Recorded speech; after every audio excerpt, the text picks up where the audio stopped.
Sebenarnya secara umum salaman itu sunnah Nabi Muhammad dulu.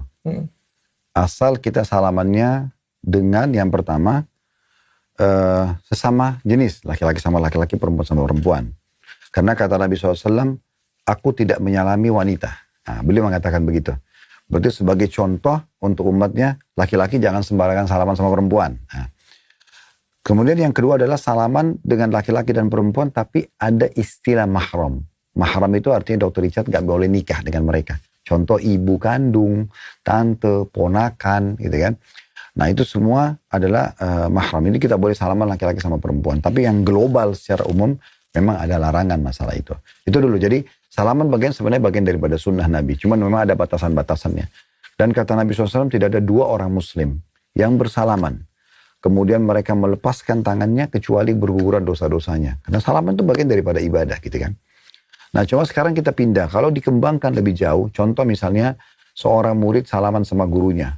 Sebatas apa dia boleh salaman? Ya yang paling aman dia salaman biasa.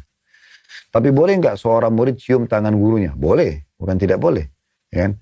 Tapi jangan sampai berlebihan. Sebagai contoh misalnya jangan menganggap, oh kalau nggak salaman saya dosa nih. Atau saya kualat misalnya. Oke. Contoh, atau gurunya menganggap, oh kalau kamu tidak cium saya, kamu akan kualat. Contoh ya, kalaupun ada seperti itu tidak boleh. Itu sudah masuk ke satu ranah yang sebenarnya tidak pernah ada contoh dari Nabi Muhammad SAW. Oh, Sahabat salaman dengan Nabi, iya. Pernah ada riwayat berpelukan sama laki-laki gitu kan.